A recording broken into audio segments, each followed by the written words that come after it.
Living and Learning with Pamela Taylor on BBC Radio. Welcome to our program, and if you are living and learning just like us, we would love to hear from you. Today our topic of discussion will be family bonds and cultural influences on living arrangements.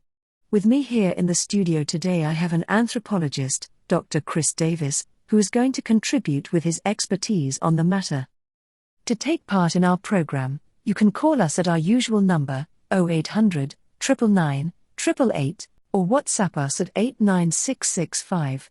If you do WhatsApp us, don't forget to include your name and the location you're texting from. So, let's go straight into our first call this afternoon then.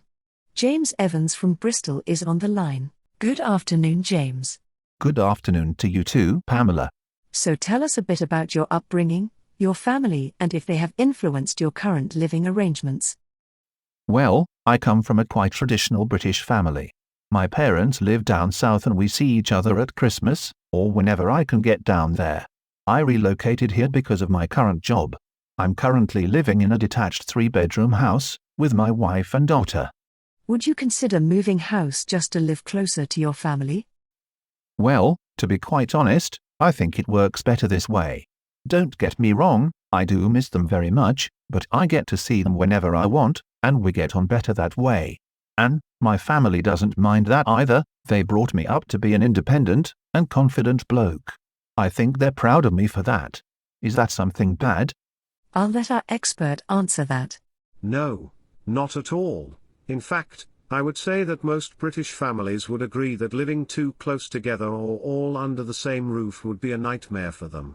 This independence is encouraged in British families from a very young age by having a bedtime for the kids, asking them to get a Saturday job when they are in their teens and, which for some cultures may seem odd, by asking them to pay rent if they suddenly decide to move back home as adults. You can also see how our culture influences the type of properties we like to live in.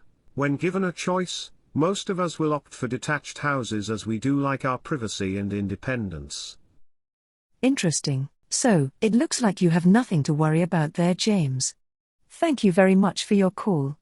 Now, Marco Brambilla, who is originally from Italy but is currently living in Manchester, has got in touch with us through WhatsApp, and he says here that he moved from Italy to England a few years ago and now lives by himself.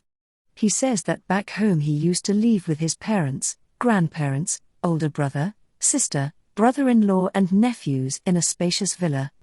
Gosh, that sounds crowded.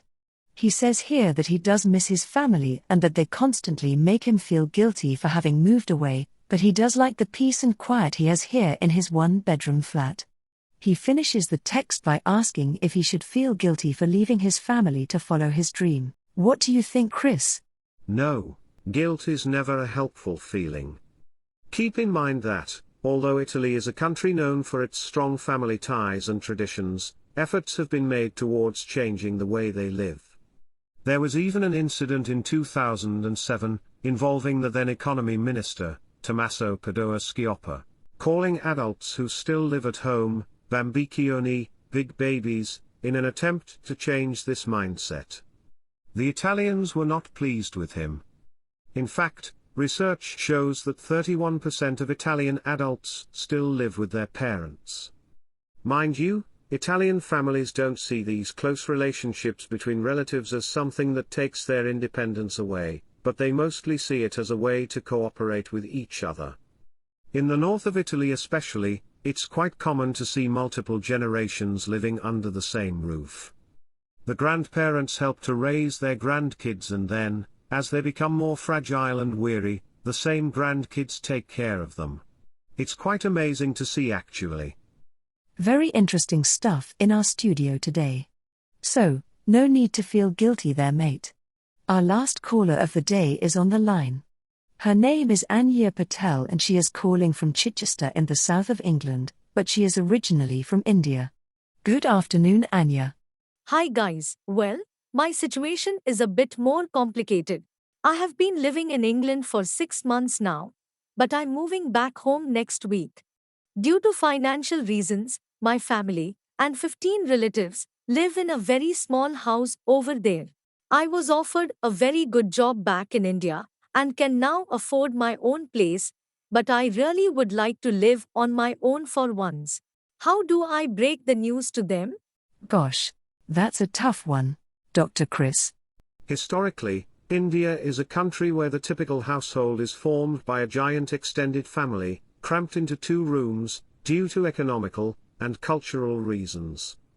Don't get me wrong, this is still the case for a lot of people there.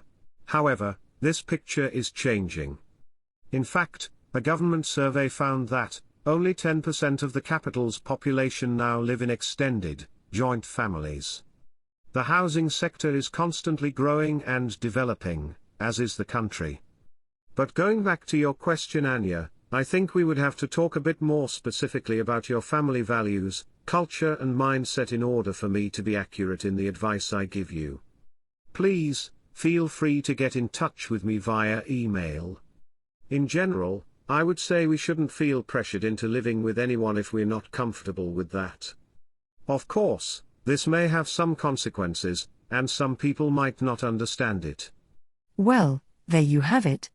Living and learning, right? We're coming to the end of our program now. Thanks to all who have joined us today, and a special thanks to Dr. Chris Davis. It's been a pleasure. Thanks for having me. Have a great evening, everyone, and do tune in tomorrow so we can carry on living and learning together.